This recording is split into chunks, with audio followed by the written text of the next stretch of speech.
What do the people running the world's largest networks really think? We're exploring how traditional telcos are transforming from bandwidth providers into agile digital platforms by adopting new technologies like 5G, open APIs, and edge computing. We'll examine what it takes to compete and thrive in a rapidly evolving digital landscape and how new revenue models are emerging. Well, in today's episode, I'm joined by Ryan Asdourian, who's the EVP and Chief Marketing and Strategy Officer at Lumen. You can have the best tech in the world, but if your culture isn't ready, none of it matters. We're turning into a technology infrastructure company, and that is where we're investing in fiber, edge computing, secure data movement. The future belongs to those who evolve into strategic enablers of AI.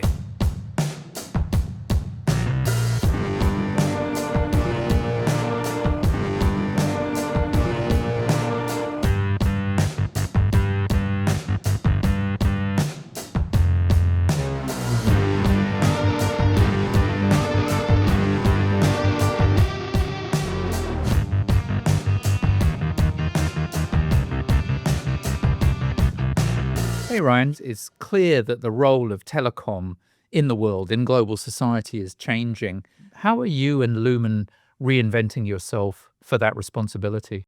If you think about today, most enterprises, they're not fully prepared for the demands of AI. It's come at us really quickly, and we see it as our mission to close that readiness gap and give businesses, public sector organizations, really the next gen infrastructure that they need. It could be all of these places where you might have thought traditionally that Lumen was a traditional telco. But really what we're doing is we're turning into a technology infrastructure company. And that is where we're investing in fiber, edge computing, secure data movement. And we've got this physical network, we've got a digital network, and we've got this connected ecosystem. And just on the physical network, we're expanding to 47 million US intercity miles by 2028, and the speeds have to be AI ready. We have speeds up to 400 gigs. And so then it's about how do we actually create this digital platform? How do you understand the needs that customers have and give them the control, the cloud-based controls, so they control performance, capacity, intelligence. And then finally, just as we put it all together, this world relies on companies working together. And we're developing that connected ecosystem. It's strategic partnerships, and it starts with hyperscalers, but it's got ISVs, technology integrators, data center operators, all of these companies that have to come together and give you integrated solutions. This is what is offering this idea that you can have this frictionless world. Well, you mentioned enterprises and public sector. Are they coming to you and saying, hey, we need a network which needs this, which can do this? Or are you going to them and having to educate them about what they're going to need? Here's a truth that we know. Customers help shape the future, and we listen to them. We didn't have a crystal ball as to where AI was going to go, but we saw the signs. We understand the new data needs that, frankly, haven't existed in 25 plus years. And we know that with anything, you're going to be in this hybrid world of super early adopters and customers that are going to wait and see a little bit more. But the signs are really showing us that customers are recognizing that the future is full of innovation, and it requires faster, more flexible, and more intelligent connectivity. Well, I mean, you say you don't have a crystal ball. Are you sure? Because actually, in order to serve the needs of this industry, you need a couple of things more than AI, actually, more than chips and data centers and code. You need 5G. That's the lingua franca of the new industrial revolution. And you need edge computing. And you spent a lot of money on those technologies 5 years ago. Was that when you first identified AI as the driver, or was it just part of another shift that you were looking at? We're always trying to invest in the areas that we think the future needs. One of the things that has, I would say, evolved is even the types of fiber on speed, on latency, on capacity, you really have to design for latency that is less than 5 milliseconds at the edge. And we've been making investments across our entire network to make sure that the power you need for AI applications is something that Lumen delivers every time. And there is a redundancy path that's important, a reliability. It's amazing to see the progress we've had with AI. It's happened faster than I think most people would predict, with or without a crystal ball. It's going to continue. That's the one thing that, we believe is it's going to continue to grow at an incredible pace. Let's talk about that growth, though, and where it's going to come from. Is it consumer, or is it vertical industry, or is it both? It is growing everywhere. One of the things that we are really focused on is how do we go power the commercial industry? Because you are building for scale, you are building for multi-site operations, you are building for this critical infrastructure that then goes and powers all of those workloads.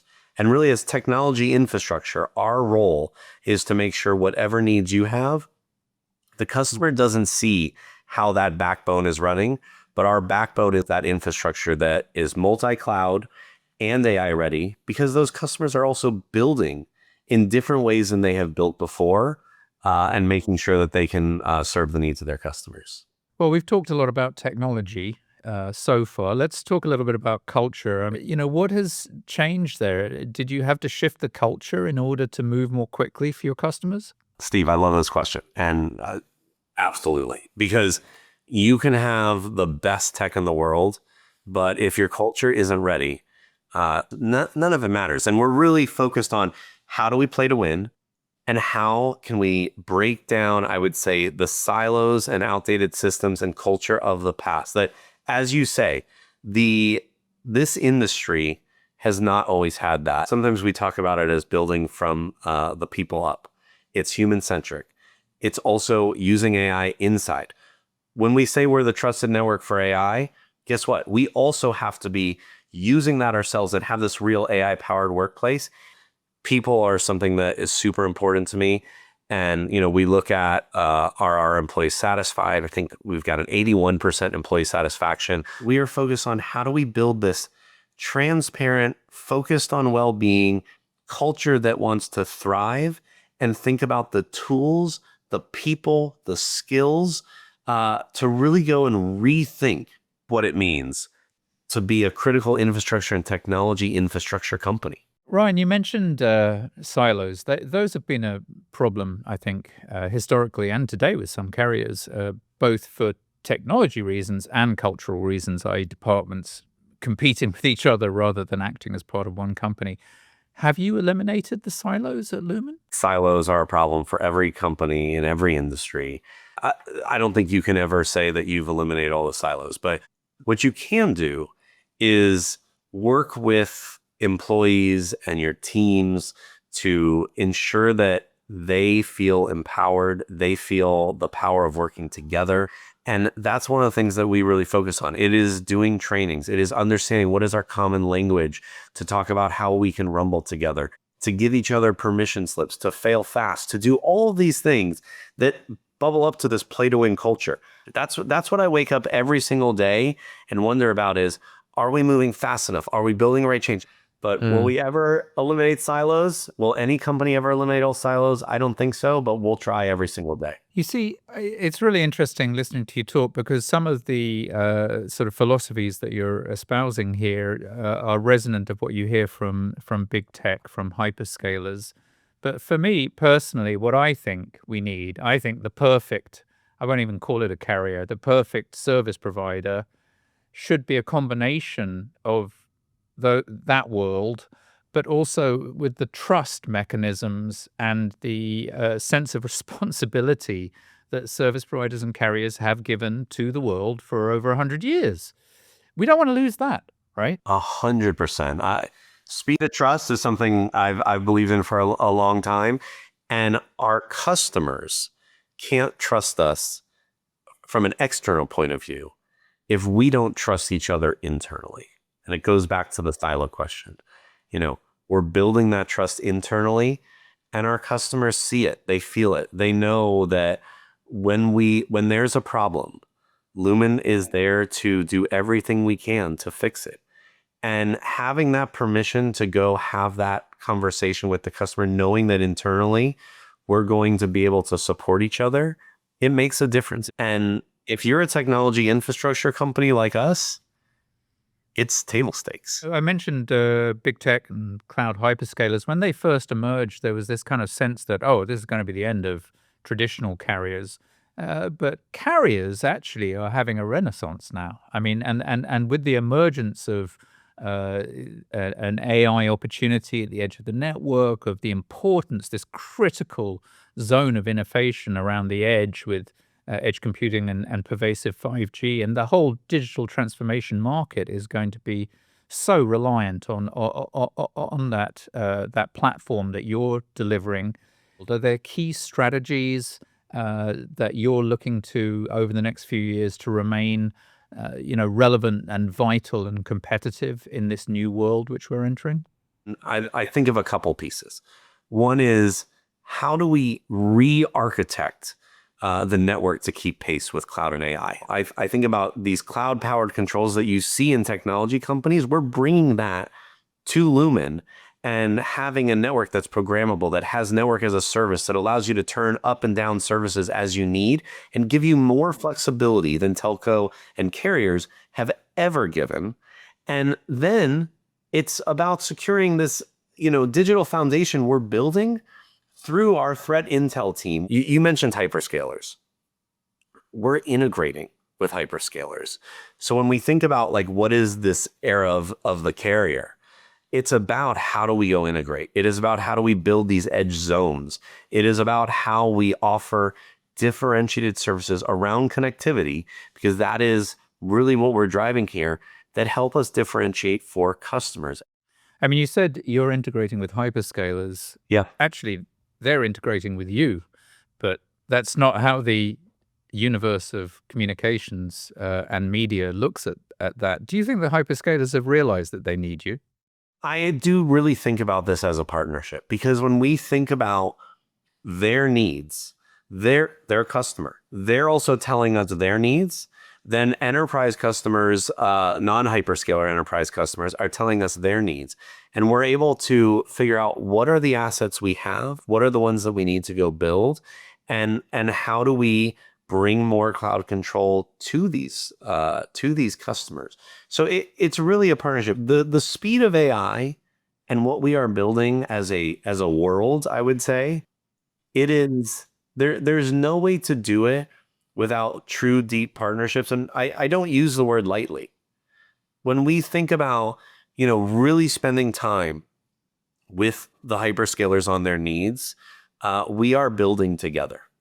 And when you have an industry and when you have partnerships that feel less like vendors and more like partners, that's when you change the world. What I'm hearing from you, Ryan, is that this isn't a combative, competitive mission that the companies, whether they're hyperscalers or carriers or communications vendors, are involved in. Actually, we're trying to create a peaceable kingdom of collaboration to drive forward this new digital global economy. And you're sitting right in the heart of it. It's very exciting. When I talk about technology infrastructure and what a leader should be, that speed, intelligence, and scale, and enabling customers, that is what it means to be the trusted network for AI. It sounds simple, but we're getting deeply embedded with CIOs, CTOs that are building infrastructure that has to keep up with their AI ambitions. And it has to be real solutions, not just promises. That's what Lumen is here for. It's time to separate the signal from the noise and talk about what's real versus what's hype. So I'm going to fire some words at you, and you're going to tell me signal or noise. AI. Signal. Quantum computing. I think this is the signal that is just starting to emerge, and it's the next big thing. 6G. It will be important, I'm sure, but I don't know if we're there yet. So we'll go more noise for right now. Okay, absolutely. and holographic communications. Ooh, holographic communications. Princess Leia coming out of R2-D2 telling you to... I can't remember what she said now because it's like 50 years ago. Help me, Obi-Wan Kenobi. You're my only hope. Can I dream of it being signal, but might still be noise for now? 100%. Perfect answer. Up next, the carrier question. What's the biggest challenge service providers are facing today?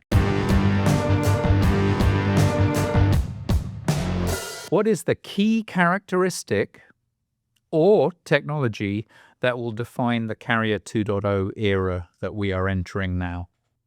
You're only allowed one. Can't be uninterruptible power supplies. Not allowed. We talked about trust. The trust in the systems that are technology infrastructure. AI has to work every time.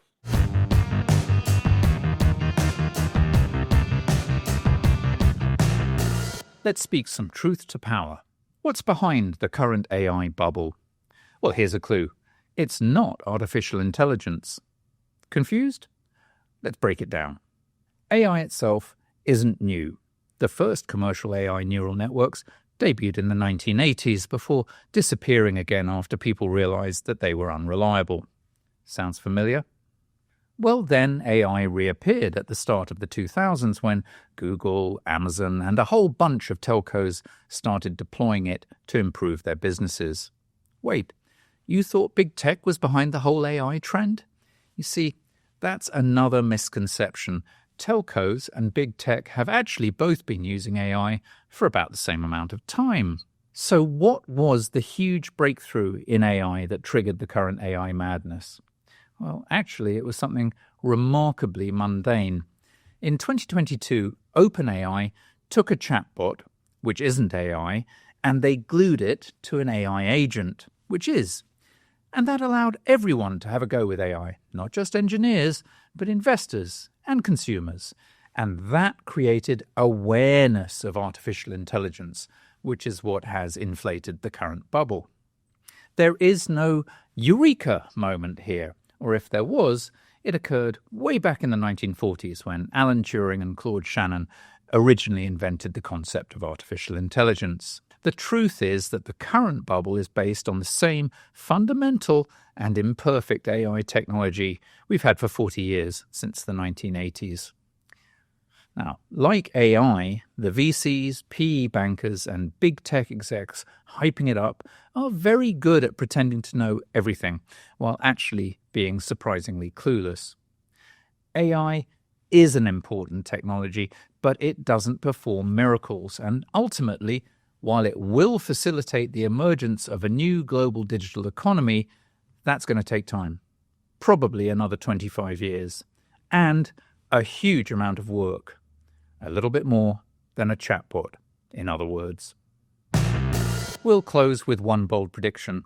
Our guest's fearless take on what to expect in the telecom industry.